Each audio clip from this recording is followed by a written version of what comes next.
Okay? None of your business. So sitting here faking and fronting, lying about an organization you don't know nothing about. All right, so the gentleman said that I don't know what I'm talking about. Well, let's see about that. The master now takes the candidate by the master mason's grip, see above, and bracing his right foot against him, raises him up the 5 points of fellowship.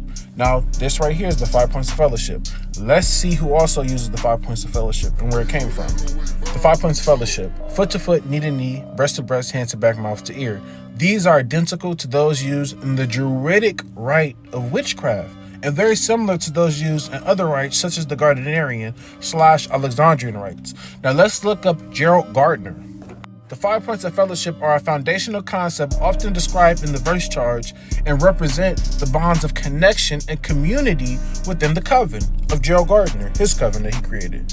These points emphasize the unity and fellowship between practitioners, both physically and spiritually, and are important for maintaining harmony and secrecy within the group. The same thing within Freemasonry. Watch this.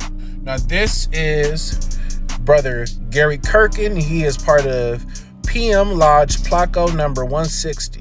And you can read the rest of that yourselves. But he says this: I have entitled this lecture The Alternative Third Degree, because that is the form of the ritual practiced by Lodge Placo number 160 in the New Zealand Constitution. So this is what they practice. But watch this, though, because a lot of Masons say, different jurisdictions practice different things. But watch this. The essential elements are, of course, the same in both forms of the third degree contained in our ritual book. So just because they do theirs differently, the essential elements are the same. Look up the word essential, please. Let's continue reading the context, because we need context. The third degree introduces a new element into the ceremonies a candidate has thus far experienced. The first two ceremonies are clearly rites. That is, they follow a stipulated form with the various brethren taking the part of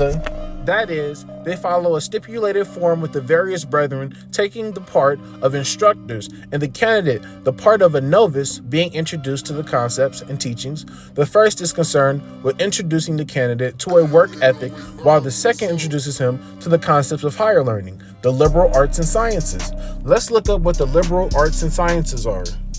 What it says, people. Liberal arts and sciences encompasses a broad, well-rounded education that covers a wide range of disciplines, including the arts, humanities, social sciences, and natural sciences. It emphasizes critical thinking, logical reasoning, and communication skills, providing a foundation for diverse fields of study and future learning. You see, I have no problem with that. That doesn't sound too bad. But the problem is they implemented spirituality within this. That's what made it a problem. However, the third degree shifts. It is in three parts. The first and third are rites in the forms used in the first two degrees, but the second, the middle part, is a play or morality play. The candidate is told that he will be an active participant in a special part of the story that will be unfolded for him. The third degree introduces the candidate to the spirituality of Freemasonry. So this is what I need you to do, because I don't know everything about Freemasonry. I already stated that. I want you to help us out, me and everybody else who's going to watch this. Please help us understand, what is the spirituality of Freemasonry? Because remember, the essential elements are, of course, still the same. So what is the spirituality of Freemasonry? Because remember, I have no problem with you learning the liberal arts and sciences. But when you implement spirituality into it, it turns into another thing. Can you help us out with that, please? I don't know what I'm talking about when it comes to Freemasonry. Okay, well, everybody, this right here is the Harama Biff ritual. And if you want to go to my Secret Societies Exposed page, you can find the guy Kyle Undercover breaking this down, and the whole ritual is on my page. Go look at it. It's on my other page, Secret Societies Exposed. I'll put that in the chat for you guys. But this right here is the Harama Biff ritual. And in this, basically, you got three ruffians, your Harama Biff, give me the secrets of a master mason, or I'll, do that to you. Third guy, he's holding Mjolnir or Stormbreaker, clucks bro over the head, bro falls on a blanket, some other bull crap happens. But then after that, let's see, though, where this comes from. All right, we got Masonic author A.T.C. Pearson And look here, everything is coming from a Masonic author or an occultist. But let's keep reading. Masonic author A.T.C. Pearson admits the Masonic legend stands by itself, unsupported by history or other than its own traditions. Yet we readily recognize in Haram Abiff, that ritual that they partake in, the Osiris of the Egyptians, pagan, the Mithras of the Persians, pagan, the Bacchus of the Greeks, pagan, the Dionysius of the fraternity of the artificers, pagan, and the Attis of the Phrygians, pagans, whose passion, death, and resurrection were celebrated by these people respectively. Remember, in the Haram Abiff ritual, you're unalived, but then you're raised. Okay? It's the same thing that they went through. Now I'm going to show you how the Druids practice the same thing in the third degree, the same thing that happens in Masonry. And I'm bringing this to you because I supposedly don't know what I'm talking about. But it's crazy because I was told by current Masons in the lodge that I know more than Masons in the lodge. I was told by a current Mason. And I know bogus Mason either, because I know how you PHA Masons like to get about that bogus clandestine stuff. But let's see where this comes from. The candidate was first placed in a Bastos bed or coffin, where his symbolic death represented the death of who? Or the sun. And his restoration in the third degree, same as a Mason, symbolized the resurrection of the sun. He had to undergo trials and tests of courage similar to those practiced in the mysteries of other countries, the mystery schools, the mystery religions, Babylon, Egypt, India, Persia, Greece, and which therefore need not to be detailed here. And I want to read this to you guys as well. But though their dominion was thus destroyed, many of their religious practices continued much longer.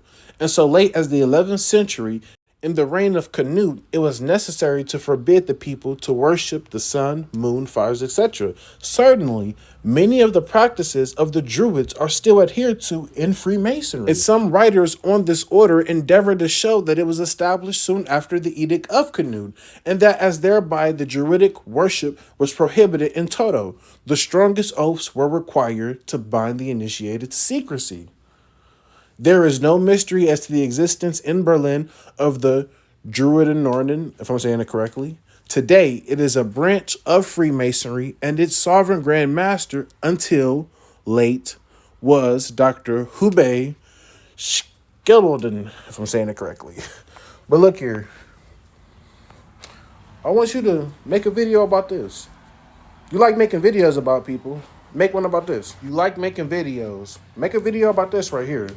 Theurgy. Let's look up what theurgy is. You can't see the top part, but it says that theurgy is a Greek term for God work, and it is a system of ritual and magical practices that aim to invoke or influence divine or supernatural powers. It often involves rituals and ceremonies to unite the practitioner's mind with the divine, seek mystical experiences, or achieve some kind of supernatural intervention in human affairs. Theurgy can also be understood as a form of God work, where the practitioner attempts to work with or collaborate with gods or higher powers. Theurgy is the highest degree of occultism. Necromancy is limited to the summoning of dead souls, but the theurgists of the 19th century invoke entities qualified by them as genii, angels of light, exalted spirits, spirits of fire, etc. In their meetings scattered throughout the world, they worship Lucifer. The three mysterious letters JBM that the common initiates see in the Masonic temples are reproduced in the meeting rooms of the Luciferians, but they no longer mean Joachim, Boaz, Mahabon, or whatever how you want to pronounce it, as in the lodges, nor Jacques Bourgeon Mollet, as with the Knights Kadosh, which is in Freemasonry. In theurgy, these three letters mean Jesus, Bethlehemitis, Maledictus. Theurgy is therefore pure Satanism.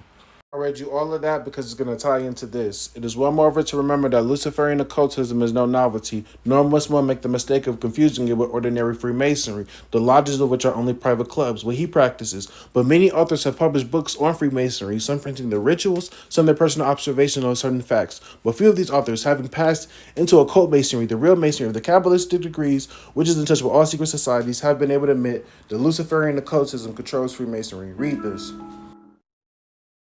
Freemasonry is just one of many ways to get people into the occult. But even more than that, it's able to get them into a really sort of packaged way to produce people that can be used in a more mechanical way in the system. That is, that they can be put into places of power to turn a lot of the gears and things like that.